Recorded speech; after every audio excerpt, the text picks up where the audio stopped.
Good afternoon, everybody. Hope everyone's doing well. We're going to go ahead and get started. I've asked Allison Zach if she wouldn't mind coming up and leading us in a moment of prayer. No, I'm just kidding. She's going to give some announcements about fundraising. Hey everybody, I'm Allison Zach, and I have the honor of serving as your philanthropy director here at Cedarfield.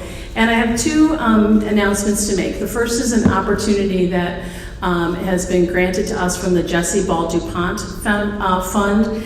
Anyone who makes an online donation during the month of November, that's online using the Cedarfield website to make a secure donation with your credit card, that donation gets doubled. So if you donate $100, Cedarfield gets $200. Now, there's a little bit of a rush to this because the cap on it is $25,000, and we're sharing that with all 4 of the Pinnacle Living communities. So we want Cedarfield to capture as much money as we possibly can. If you're not comfortable, if you have questions, I'm around and I'm happy to help you. I can either do a tutorial or you can bring your credit card down and we can work on it together. But we would be so grateful if you took the opportunity to make a gift to Cedarfield. You can choose exactly what fund you want to give to, and you can choose the amount. And again, that's doubled. So thank you in advance. The second is about our Alzheimer's Walk, which is coming up. It's a 2-day spectacle of fun events. It starts tomorrow, actually 3 days of fun events. Tomorrow is the pancake breakfast, which is sponsored by Chesapeake Bank.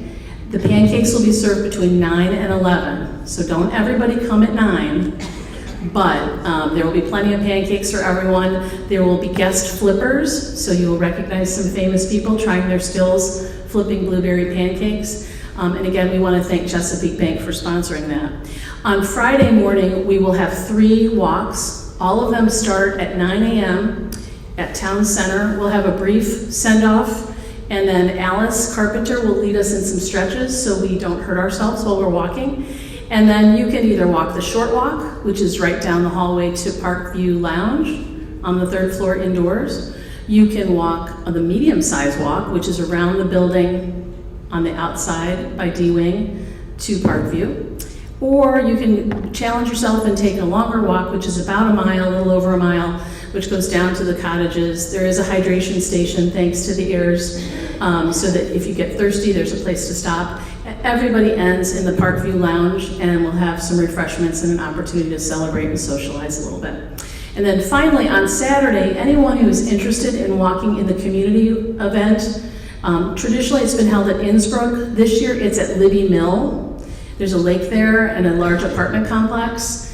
We will offer a shuttle bus there, but we do need you to sign up ASAP. If we don't get the right number of people, we will have to cancel that. So if you're thinking you might want to do it, it's 75 degrees and sunny, please go ahead and sign up in the registration book that's in the resident library. Last thing, and most important, you all have been so generous. We have about $11,900 in our fundraising effort so far, benefiting the Alzheimer's Association, so thank you. If you haven't had a chance to write your check yet, there will be an opportunity to do that tomorrow at the pancake breakfast. So thank you very much, and if you have questions, you can see me in the back of the room. I'm also selling t-shirts. Is that enough information? Alice, Yes, ma'am. you said the sign-up book was in the residence library? Oh, sorry, residence mailroom. Okay. The traditional binder, the registration binder. Oh, thank you. The question was, where exactly is the sign up for people who want to walk in the outside community walk? And it's in the resident mailroom in the registration binder where you usually sign up for events. It's under the number 5 tab. Anything else? Thank you very much.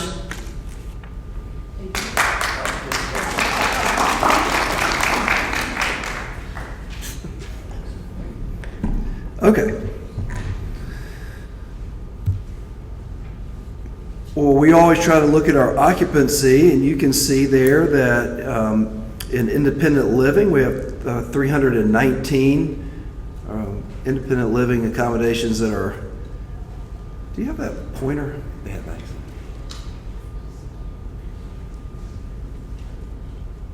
Thank you, sir.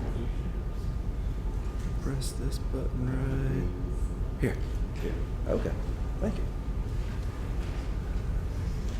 319, we have a budget of 320. We're unfair by one. We have 13 people in some form of the process, 10 are available.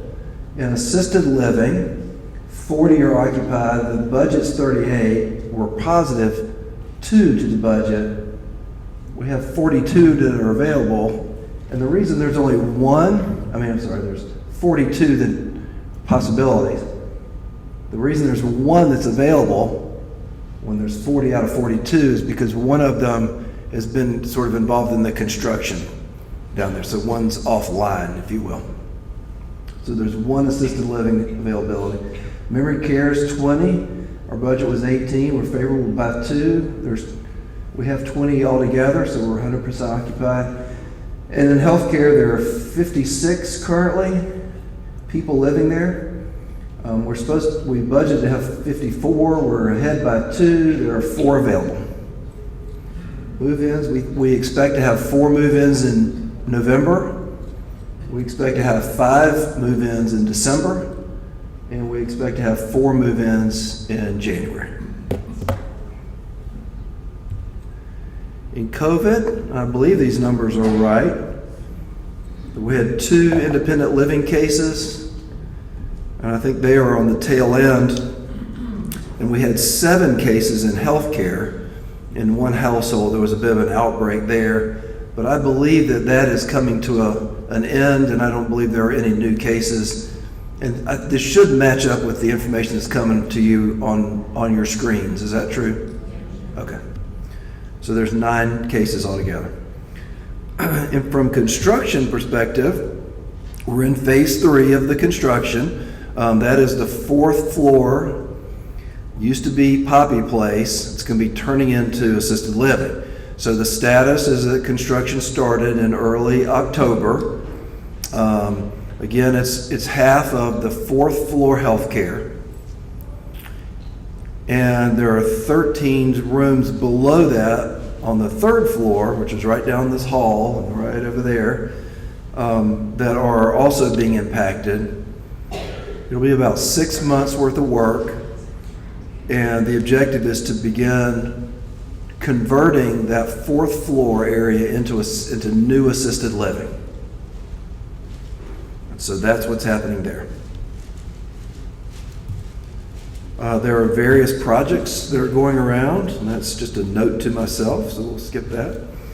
Active shooter education, so we've hired a security consultant that I told you about the last couple of months. That person was doing a security or major threat assessment. That assessment is complete. The report is coming to Lacey and me on Friday. And in the month of November, we will schedule with you in this room a review of that security assessment. And we'll also have this gentleman do some active shooter training with you. So that should be wrapping up by the end of November. Unless for some reason his schedule would prevent him from doing it in November, in which case we'll move it into December. But it should be November.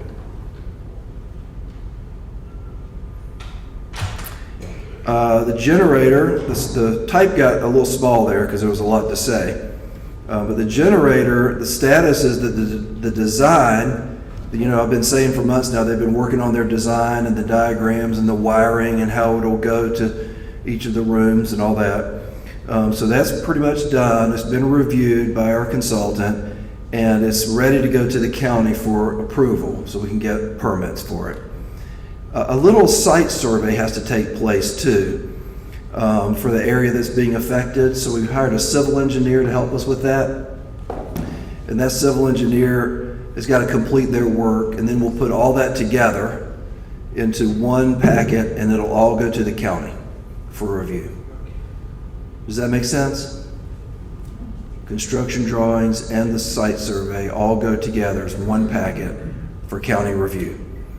I don't know the time frame for their review, but once it comes back, and you'll see there under next steps, then we'll send a request for proposal out to contractors. We'll probably ask 2, because there's really only 2 players that we feel comfortable that are big enough to do this for us. And so we'll ask 2 people to bid on it just to be sure that we're getting good numbers. We'll need to order the generator is also a next step. Once we get the bids out or the request for proposals out, we'll need to choose and award someone the bid. And of course, they'll need to get it on their schedule and then begin to do some work for us. The generator piece has been interesting. So one of the things that we knew, and we still know, is that for a diesel generator, the lead time is somewhere in 40 to 45 weeks. So it's a long time to get a new diesel generator. Then we understood that there's a possibility to get a really good used generator.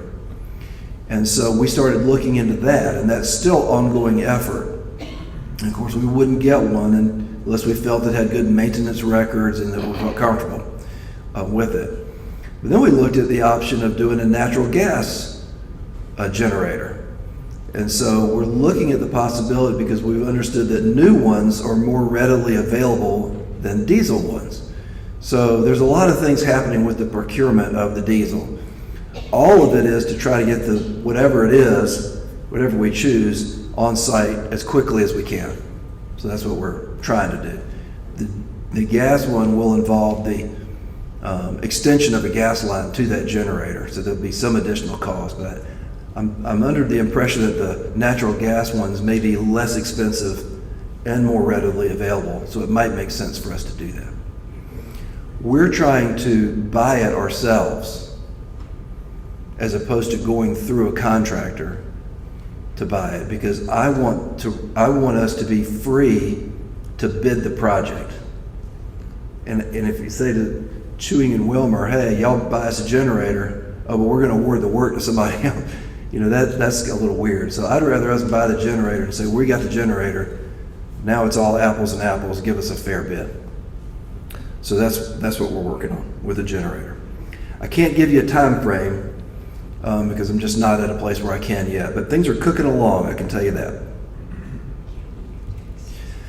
Signs. The status is that a new company has been engaged. It's a company called Worth Higgins, and they're an old Richmond firm. They used to be more of a printing operation, but they diversified and they bought a company called Signs Unlimited, which was in business here in Richmond for a long time. And so I think they're a very worthwhile company, and I feel comfortable with them. The locality, they're close to us. I think we'll be an important customer to them. We're working with a guy whose name is Neil Quimby, and Neil used to work for Acorn, which is a very well-known sign company in town, for 10 years. He worked for Signs Unlimited for 10 years, and he made the transition over to Worth Higgins with him. So he's got a lot of experience. He's met with our little sign committee of 2 or 3 people, 3 people. And so he's given us a proposal to do 3 separate things. One of them is to complete the Poppy Place signage. Poppy Place is the rehabilitation household. And so we need signs there.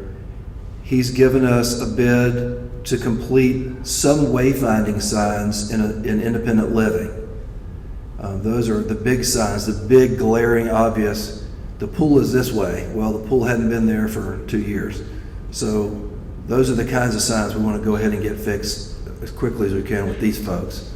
And then the other thing he's given to us is a cost, which is not much. It's a couple $1,000s to survey the whole 4 floors of the apartment building and make notes and create a plan for us. So he's given us that. And so we're going to move forward with this gentleman in this process. So we'll complete Poppy, we'll complete the AAL wayfinding, and I think those 2 was around $13,000 or so to do those jobs for us. And then we'll engage him to do the survey of the buildings. I don't know how long it'll take him to do that, but my guess is that signage can be taking some formation here not before too long. I feel like we're on the right track. And I apologize that it took so long. It was just a confusing project to me when I came here. And so I feel like I've got my feet under me a little bit better about signage and with this company. Telephone system upgrade. There's an upgrade that's happening throughout the Pinnacle organization. All of the other Pinnacle locations have received this telephone service upgrade. Sometime this month is what I was told, but I haven't heard anything from Mark Collins, who's our IT director, about it. And how will it affect you? If you have a 747 prefix, 474 prefix, then you're on the Cedarfield system. And so you may be impacted. In what way, I'm not 100% sure. It might be that your phone will be inoperable for the period of time they're making the switch over. I'm not sure exactly, but when I get more information, I'll share it with you. If you've got your own thing with Verizon or someone else, then you won't be affected. But all of our business operations will be affected. I'm told that we're last because we're the most complex. So I wasn't sure if that was good or bad. It sounded bad. Who said bad? You said bad? I agree. Sounds ominous to me. Lobby, etc. The scope for this project is the lobby, the library, the interfaith center, the balcony above the lobby, the 2 restrooms, the hallway from the bank to the marketing office. So all that is a big project.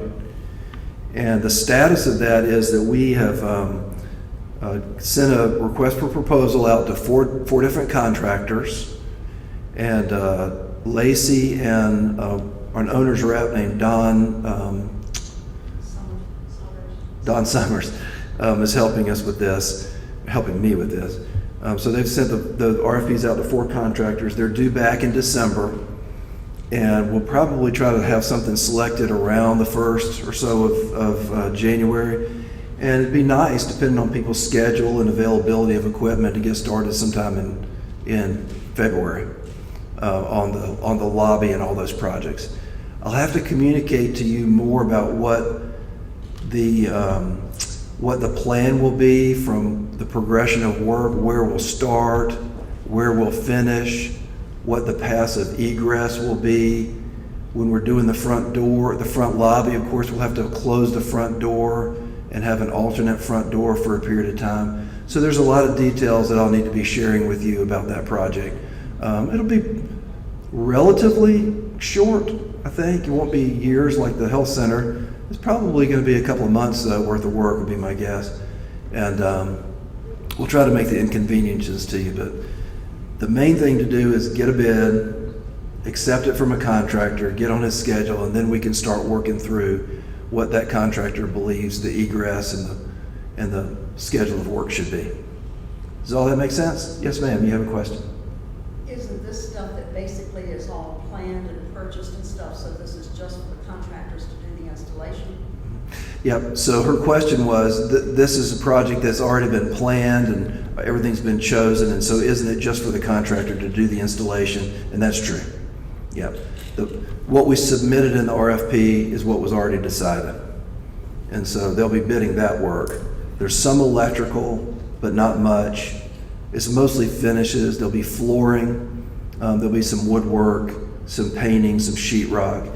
Because we're getting into the hallway, we'll have some electrical with the lighting. I would love to get the ceiling tiles redone, so there'll be a ceiling contractor that can do that. Some painting, and I think that's about it. Yeah. So there'll be 5, 6 trades.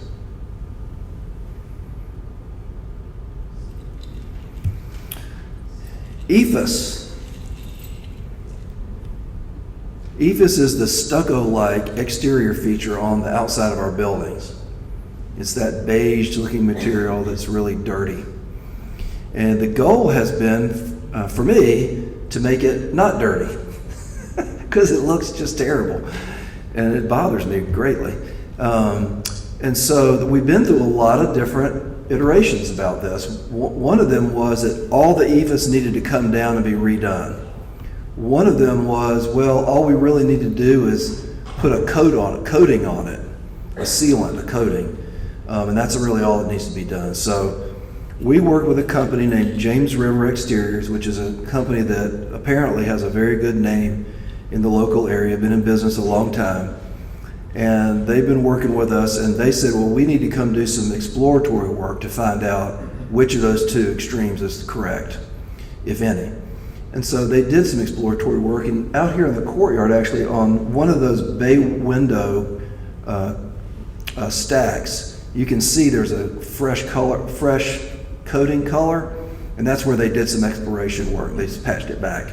And what they found is that those areas around the buildings where there's that bay window that has the ephes on the outside of it, there appears to be some water infiltration issues there, which is part of the reason why it's so discolored on those areas. It's gotten behind the ephes. And so I don't know exactly, well, I have a sense of what the fix is, but we need to have some more conversation about it. And then they said there's these other features that are more flat, they're not bay windows. For instance, if you're in the covered parking and your back is to the covered parking and you're looking at the A, B, or C around that balcony and the entrance, that's ephes, but it's flat. There's nothing, there's no structure, or there's not a room behind it. And that area they feel very confident has not had any infiltration and just needs to be coated. So there's a mixture of work to be done. We just, in the very near future, and I'm hoping next week we can have a conversation with the contractor, James River, understand their findings a little bit more and get some solid recommendations about it. They've given us a preliminary quote, and it's in the $600,000 or so to do what the kind of work that they've got to do. So it's not a cheap thing to be done, but it's absolutely got to be done. It looks terrible. And if there is water infiltration, I mean, you just can't know that and not correct it. So ephes. ephes stands for money, in case you were wondering. Medicare certification. So all the applications, remember there were two parts to the Medicare piece. One was the building, and the building is complete. The rehabilitation household is occupied. People are living in there today, and that's Poppy Place. Then there was a piece about the certification, the government recognizing that you're certified and can do business with the government in the Medicare program. So that required a very extensive application, which has all been done. And they have sent us an email and said, we received all your materials, and the next step is we're going to conduct an unannounced inspection of your health center. They could do just the 20 rooms of Poppy Place. They could do all 60 rooms that are healthcare. It's really up to them, so we'll see. And that is probably going to happen in the next 8 weeks or so. They don't think it'd be more than 12 weeks, but it could be somewhere in that time frame. So we still have some work to do. We've got to finalize our billing systems. We have some back-end clinical software things we got to get set up. We've got some work to do with the Medicare Advantage plans. We've got some contract work to do. There's still a whole list of things that needs to be done. We continue to meet every Tuesday morning at 8:30 with a whole group of people, which we've been doing for a couple of months now, pushing the project along. It itself is one project that has about 20 balls, all have to be up in the air at the same time, and so we've been moving all those balls towards this goal for several months.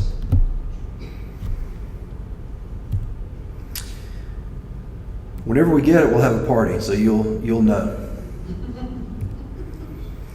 Other important projects, the pickleball court should be complete this week. We looked at it yesterday, and it's been painted, and the cracks are all gone, and it looks pretty darn good. I think they just need to come do the lines. I think once they do that, we should be okay. This room, the fellowship hall, is very much a part of something that we're paying attention to. We don't really have any solid time frames, but trying to work with a contractor in these early stages of just really big picture costs. Do we need to redo the air conditioning here? How much is the air conditioning? Is there some other thing we can do with the air conditioning? Can we modify it? So it's those kinds of conversations that are happening at this time. But once we get into a little bit deeper and the time is right, I think it'd be very wise for us to get, as I've said to you, I will do, is to get a small group of people together as resident representatives, and we'll talk about the finishes and the kinds of things that we want to have in this room. Not quite ready for that yet, but we're getting there. Secret garden. Does everybody know where the secret garden is? It's a secret. No one knows where it is.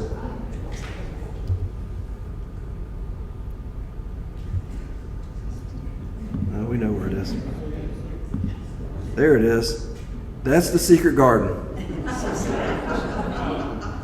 Right there.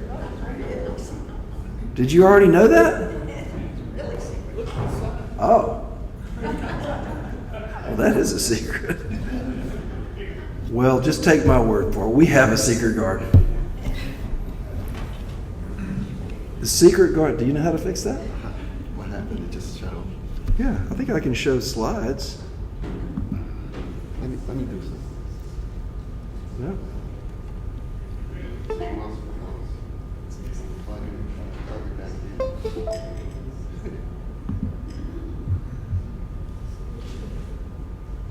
There it is. Can you see this cursor moving around? That's the secret garden. So if there's ever a scavenger hunt and we put something in the secret garden, everyone who's been paying attention will be able to win the scavenger hunt. So this is a secret garden, and the reason it's important to us is that it's an area where all the people who live on these floors here, some of the new household and Poppy Place is sort of in here, and the assisted living below, and what will be some new assisted living above, all that look down on the secret garden. And there's not a good garden that's accessible to people too. This one will be accessible to those floors and to the new household buildings as well. And so it's a great location for a little enhancement opportunity.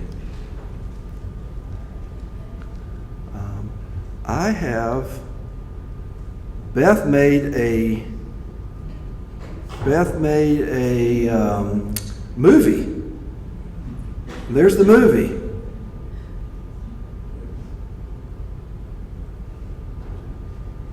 Isn't that cool?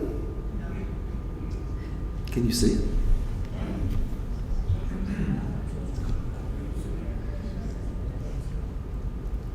Well, I thought it was kind of cool. I'll make it bigger. So that's where the secret garden is, and you can see, oh no, there it goes. It's all dirt, which really is about what it looks like now. And so these are the kinds of improvements that we want to make to the secret garden. We'll review those plans today and feel pretty good that we can do a nice job with it. This is sort of a plan of that garden. There's some stairs that come down here. People can enter it here and here. People can enter it here, and people can enter it over this way. There's lots of ways to get to it. There's the path already exists. We might have to do a little concrete work in here. There's a little bit of drainage issue that's here, and there's a little drainage issue. The drainage issue is here, and there's a little drainage issue over here. And so Cedar Field is going to fix all that. But we're really working as a philanthropic opportunity to do this garden. And it has just a ton of potential to be a very nice place for people who are living currently in assisted living and in the household buildings. And I think one of the nice things about it is that, I think we have had here at Cedar Field this mantra that, your Cedar Field experience really should extend no matter where you live at Cedar Field.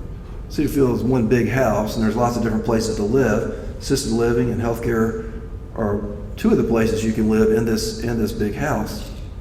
And your experience shouldn't suffer all the way through. And this courtyard does not currently sort of live into that philosophy, but it certainly could. And so there's a lot of plantings that could be done in there. And again, that's just a bigger picture of the garden itself. Beth has got a lot of great ideas for it. This is pretty much an accurate rendering of what that garden could look like. a lot of a couple of gazebos, benches, some taller trees.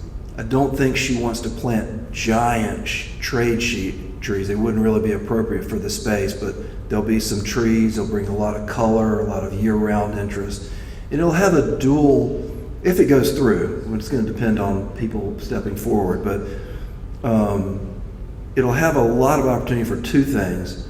One is people who are less able-bodied to be able to just look and see and enjoy. And another that people who are more able-bodied can go out and sit and enjoy, which I think is a really, really nice opportunity for us.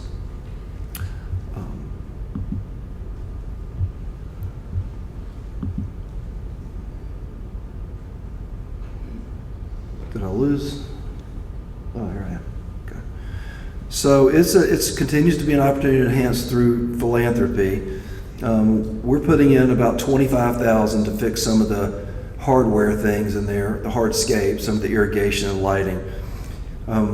We think it's about a $100,000 project. So far, we have gifts totaling, it's not 60, it's 65, isn't it?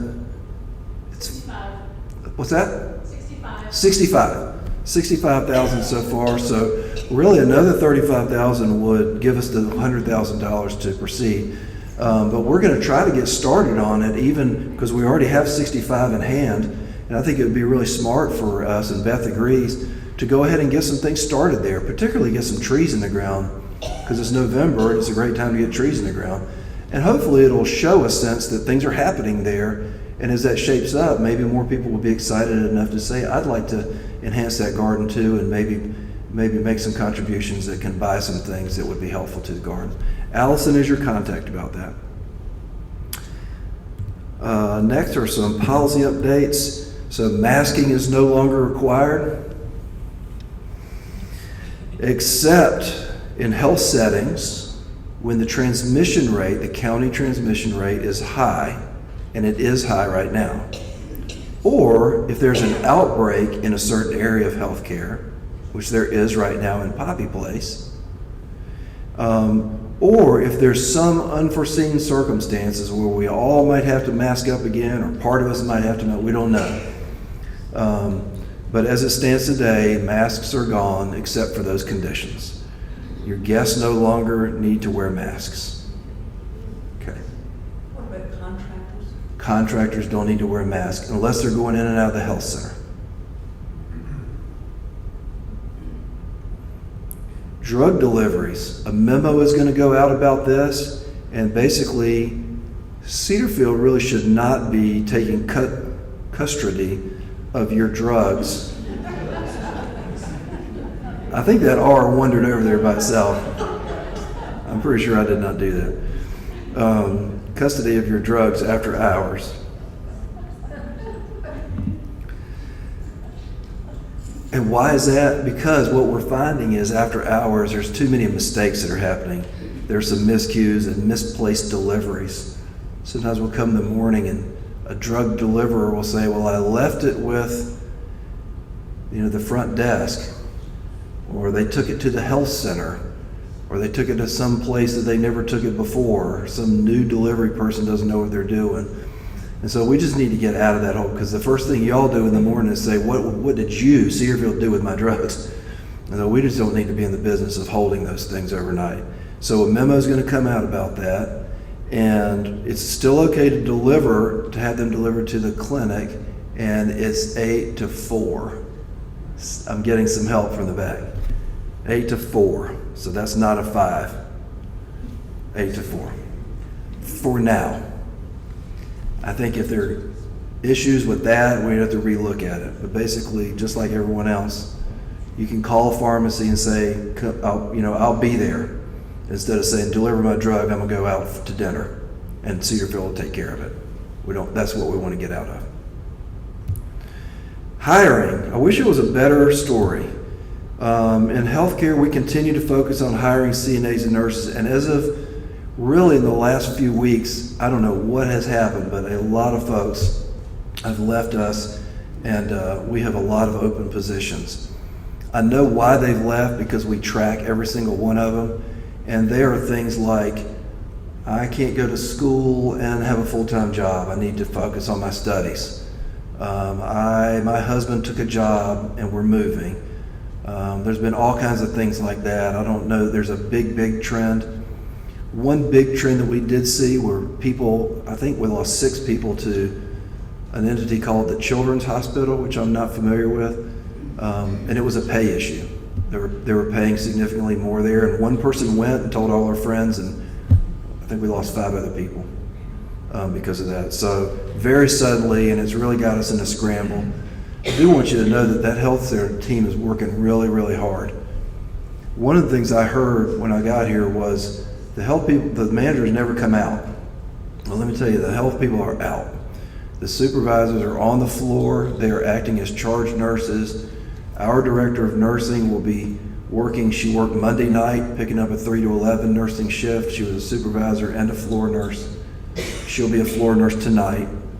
She's given us 70 hours a week, which is not a sustainable pace. Those household clinical leaders are out on the floor. So everybody's working really hard. But it's just going to be a very difficult time for us. It just is, until we can get through it. And she said herself, just yesterday I had a conversation with her. She was, I know this is just a time. We're just going to have to get through this time. It's not forever. But you get a little concerned about folks when they're working that much. It's just not a sustainable thing to do. But it does show, what I like, is it shows a lot of commitment to Cedar Field. And I think that you can't buy commitment. People love the place or they don't. And she loves the place. We've got a marketing director position open. We had someone, and that person decided to stay where they were. Maintenance is staffed. All staff. They got an HVAC technician. All their positions are full, so that's good. Maintenance, we've got 2 cook positions that are open. We have several others with guys that are just out, and they're all men. They're just out for surgeries and things like that. So they're sort of suffering through some of that. They've closed Prima, and which has really helped them a lot because they also were working a lot of overtime. But we've got several server positions open. And in ancillary services, we've got 2 drivers. And as you know, we're all very sad that Will Stern has decided to leave us. I've gotten a lot of emails and a lot of phone calls, and a lot of people stop me in the hallway, and they've told me that I have to do something about it. And my ability to, and honestly, if I would have stopped anybody, I would have stopped those 5 nurses from walking out the door, because that's a critical thing for our healthcare. It's very difficult to tell people what to do with their lives. And he's made a decision to pursue something else, and so that's what he's doing. I personally am very sad about it because he's an outstanding person. He's an outstanding human being. He's done a great job for us. But anyway, so that position is open. The Continuing Care 101 series will be moving on with this last one. It's the end of life planning, and I was in a bit of a hurry when I was doing this, and I didn't get the time. I didn't get the time and the date, but it's in the Informer, I know, because I saw it there. So look for that in the Informer, and it'll be here in the fellowship hall. And then, as I said, we'll end the series, and then we'll pick it up again in just the January, February time frame, and run those 6 again, and we'll run those for a while, for a couple of years. Last month's questions, we had one about carpet in the apartment building between floors. There's still old carpet there. I confess to you that I have not explored options with that. I do need to do that because every time I take the stairs there, it jumps out at me. I had a question about the forthcoming resident satisfaction survey. How will We Care Connect handle a couple? And the answer is we want input from both. So you'll get one from each person, I believe is how that's been handled. What I have heard about We Care Connect is that there's some confusion about it, and some of the questions don't seem appropriate. And so what I have asked, there's a person in the audience who has agreed to send me what they got, because I want to be sure you got the right survey, because I'm hearing something, I'm like, did we get the right survey? So I want to be sure that you got it right. So I'll look at that as soon as that person sends it to me, make sure that it's correct. If there's some issue, then we'll be sure to, and hopefully it's not, but we'll get you the correct, we'll rectify somehow. I'm hoping that it's right. But that's about We Care Connect. And that is all that I have, but I am interested in trying to answer any question that you have on any topic.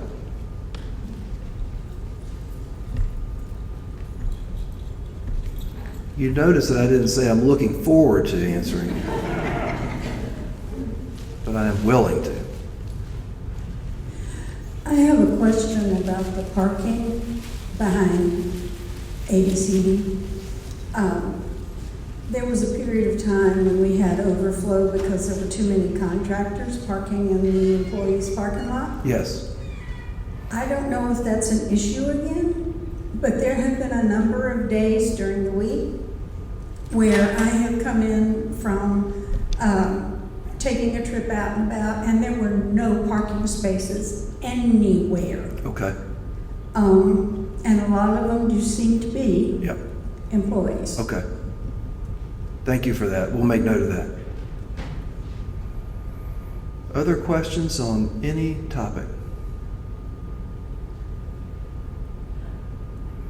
Well, you got to know when to stop, is what I say. Thank you all very much for your time today.